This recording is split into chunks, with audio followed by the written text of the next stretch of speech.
Hey guys, welcome to another episode of the Bionicle Inspiration series where we showcase mocks from the community to help inspire you for future builds. This episode's theme is a little bit different. It is about theme fusion. So it's taking Bionicle mocks and taking other existing LEGO themes and smushing them together. Of course, this is the theme for the 2018 Bio Cup, but it's also just a cool concept for any mock that you might want to make.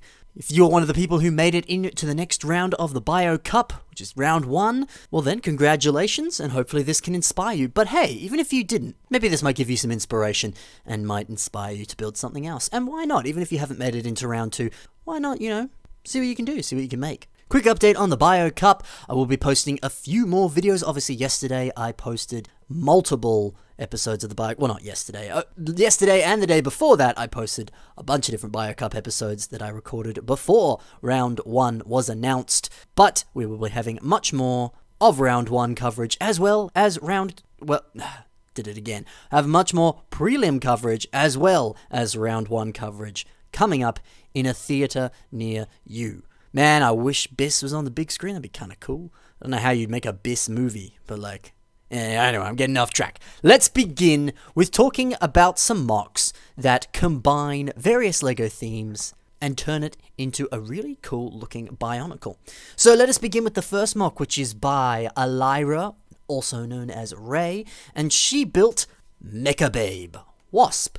So obviously the theme that this fuses with Bionicle is that of Insectoids. This is an old theme from a little bit ago, and what was so cool about it is it was sort of a bunch of alien dudes with really awesome ships that had various bug-like features. So whether they had cool insect-like legs, really awesome wings, bug eyes, all sorts of cool stuff like that, their ships had a lot of sort of insect bug-like features. And it was really, really cool. It was a great concept, a really fun color scheme using sort of blue, old grey, the trans yellowy green color, and even a little bit of trans blue here and there. It was a really nice color scheme and a really fun series of sets. So what Molly has done here is she has made this, as she calls it, a Mecha Babe, a system hybrid, Bionicle hybrid, using the various pieces and color scheme of that set, which is very fitting for the theme. So what I love so much about this is the bug-like features on the mock. Obviously, with Insectoids like we were talking about before, all of the ships had various bug-like features to them. So we can see here, of course, she has these bug-like eyes, these compound eyes, this sort of thing, and then the awesome-looking design here using some of these antenna pieces that I believe actually came with Insectoid sets to create, antennas. Looks fantastic. Even funnier because they're actually antennas, signal things. It's a nice little pun there.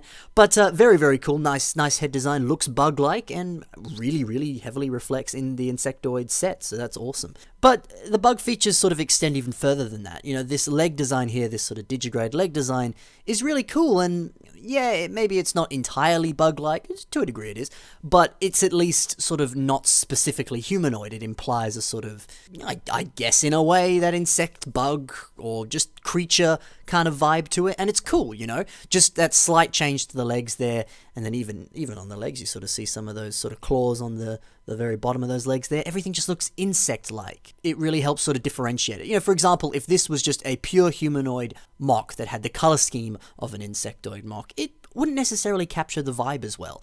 So actually focusing on applying as many different insect-like features that you can is definitely a really nice bonus here to really pay homage to the original theme. Also, a very, very nice, I guess you could call it, a butt design. Using, again, what I believe is an Insectoid part. I believe this actually lit up, maybe had some sounds too. I can't remember. I'm not entirely sure, to be honest. But it's a very clever design, very bug-like, almost kind of like a firefly. It's very, very cool. Something else that I really like is the use of these wing pieces. Now, these were very, very key in a lot of Insectoid sets, these wings, and they came in various sizes. The larger ones, which were actually used as wings, again, very bug-like, or the smaller ones, which Elira has used here as a sort of dress design. So it's really cool using the different sizes to kind of create a nice sense of unity, kind of having various repeating concepts throughout the mocks that everything flows nicely together, and a very, very clever design there to use those as a dress design. It's cool because it kind of almost looks, a bit bug-like to some degree, kind of like the exoskeleton. That's just sort of how they, the bug would look. But it's also cool too because it reflects the concept that Elira is working with this mecha babe design. So it kind of helps things look a little bit more feminine and just looks really, really cool. Final little detail that I think is awesome about this MOC is, second thing, obviously the color scheme matches the MOC, or matches the original theme very, very well. It's just cool to see that reflected here. But the other thing that's cool is using a lot of insectoid parts throughout. So we've got some of these printed pieces there on the upper legs, some more on the waist, all sorts of things like that, even on the chest, things like that. It's just nice, a nice little subtle detail, and really, really cool to sort of use some of those printed pieces. You could, of course, achieve that with non-printed pieces, using stickers and things like that. It just works really well, helps to accentuate the theme even more, and just adds some nice detail to it. So it's really cool. Really like it. So fantastic work, Molly. Let's move on to the next MOC, which is by ShadowGear6335 and is called Morden. Now, this, of course, is a classic space dude inspired by the theme Classic Space, the old original space sets. Now, these guys always had a very consistent color scheme. It was the trans yellow, the blue, and the old gray. Now, if there were any sort of additional colors, it would be on some of the minifigures, or little additions like the lights and things like that, or maybe other additions here and there, but that was essentially the color scheme that went with Classic Space.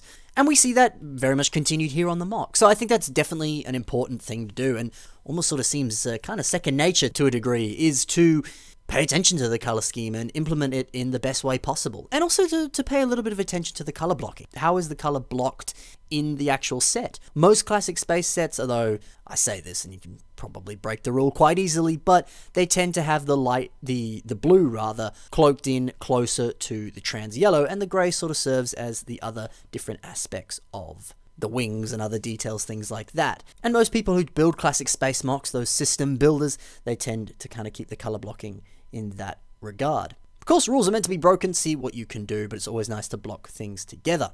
That said, sometimes some of those color blocking details can be really important. Like, for example, with Blacktron, often the weapons were trans red, and to a degree that's sort of a bit of a staple rule, is that the weapons themselves are specifically red, so you never know. Sometimes really seriously paying attention, and maybe even doing a little bit of research on the theme as a whole would definitely benefit you in coming up with some clever concepts, or just being sure you're accurate to the original theme. Anyway, let's talk a bit about what Brendan has done on Morden.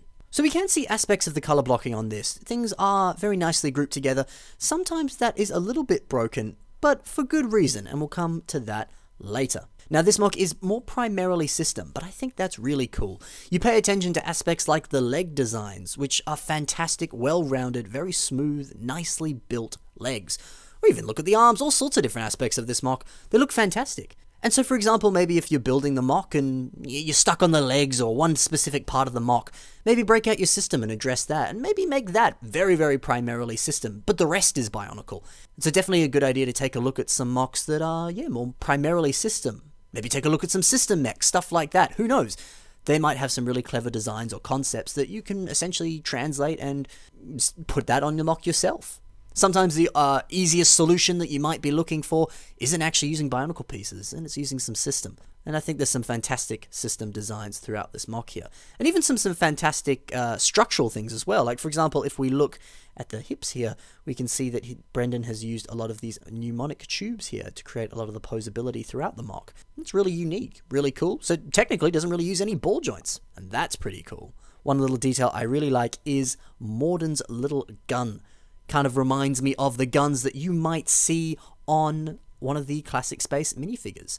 It's kind of fitting, it's a nice little detail. Again, that kind of comes with doing a little bit of research on the theme before you build, seeing if you can come up with some clever concepts or ideas. Speaking of clever concepts and ideas, one thing I love so much about this MOC is it actually transforms. That's right, it's almost actually a combiner model.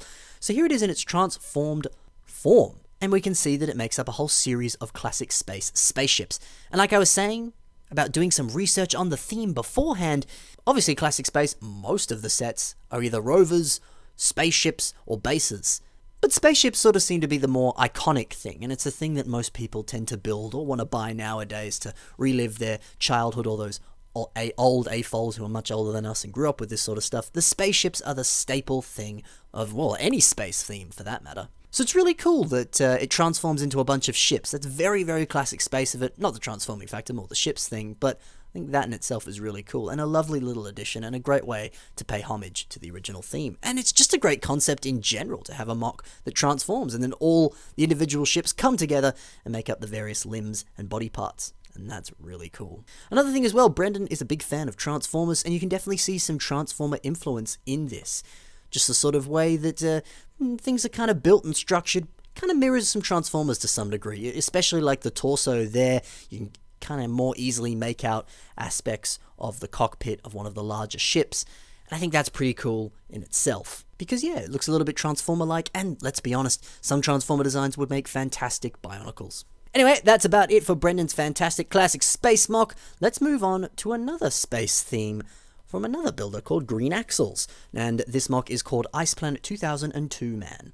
So this is obviously a Bionicle-ified version of the old theme Ice Planet 2002. Which is a really, really cool theme. There's a bunch of space guys on you guessed it, a fire planet. That's the one. No, on an ice planet.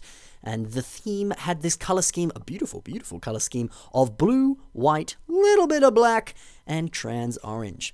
And that also spawned the awesome trans orange chainsaw, which was one of their best little weapons. And of course we see that on this Ice Planet MOC. And we see a larger version of it too, obviously not just using the minifigure utensil, actually building a really cool brick-built version of the trans orange chainsaw, and it looks fantastic. Uses a bunch of system, but that's okay, because it looks a lot like the actual piece. Really cool to see a sort of upscaled version of the actual Lego piece there. Looks fantastic. I love it. I think it's awesome. Speaking of things that are awesome, a really cool looking helmet design here. Again, very much mirroring the minifigure.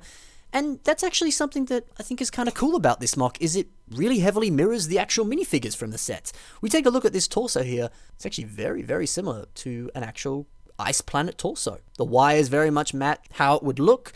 It's just really, really cool. Also cool as well, the detail that's been put into the head and the chainsaw. But then you look at the legs, it's a little bit more simple, but that's fine. It doesn't necessarily matter. It almost kind of needs to be a little bit simple. It just kind of works. And it actually kind of mirrors the minifigures because, well, they simply just had plain black legs, didn't they? And these are essentially plain black Bionicle legs, so it actually kind of works really well.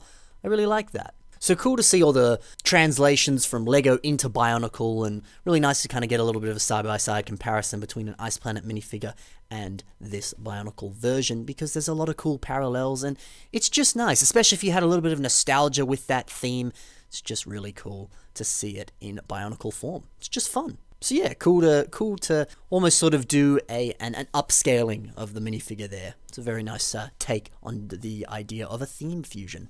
Let's move on to the bonus MOC, which is by Anaru and is called Blade Titan Bionicleization. Now, if you know me, you know I loved Exo-Force, and it's very, very cool to see Blade Titan return in Bionicle form. Some very, very nice stuff going on here. I really enjoy this MOC.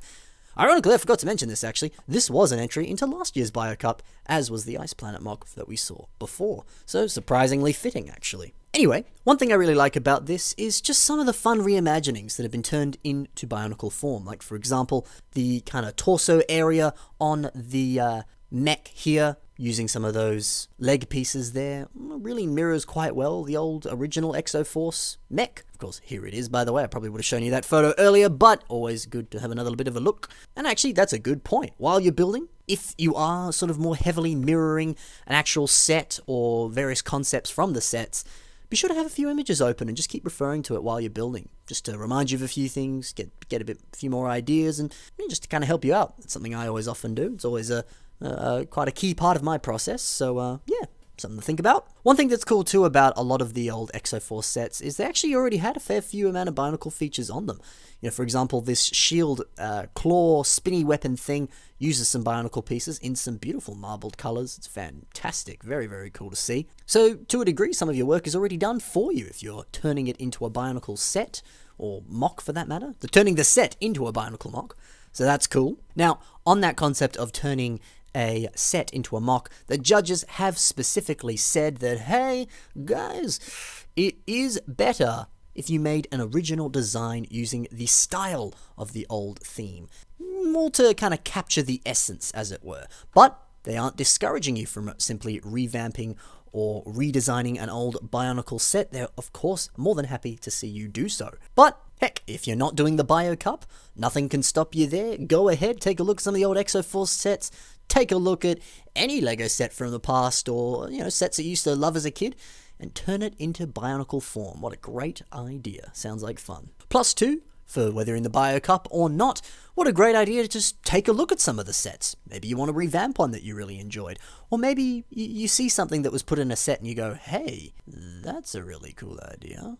And it will inspire you for a future MOC. Who knows? I mean, heck, even the actual concept here that we see on Blade Titan with the cool spinny robot-y shield kind of thing there, that's a pretty cool design. Maybe you can implement that into whatever MOC you're currently working on, because it's a cool idea.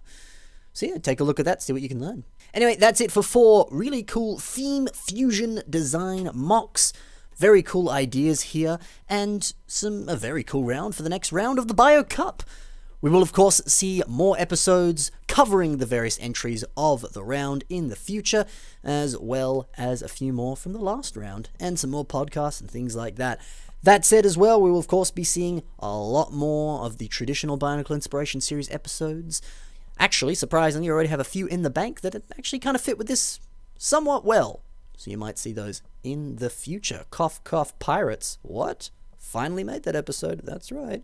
I just straight up spoiled it. I was going to be all sneaky about it and be like, it starts with a P but ends with an S. Oh, what could it be? Besides the point, there it is. Spoilers. All right. That's it for this episode. Boys and girls, ladies and gentlemen, men and women, good luck in the Bio Cup. Good luck for those of you who are just building and just want to have a bit of a look and get some inspiration for stuff that they're making. It's always a good thing to do. Remember as well, if you want to submit some of your own MOCs for the regular BIS show, you of course can. Check the links in the description for the places where you can do so, and then I will add it to the list and it'll be on in the future. As I've said before, if you're looking to put some of your MOCs on that were in various rounds of the Bio Cup, I will be doing a whole bunch of episodes on the Bio Cup, so it probably will make its way on there in the future. Or if it doesn't, it will make its way on there in a future BIS episode in the distant but not so far future. Anyway, that's about it for this episode. Happy building. I'll see you in the next one. Bye, guys.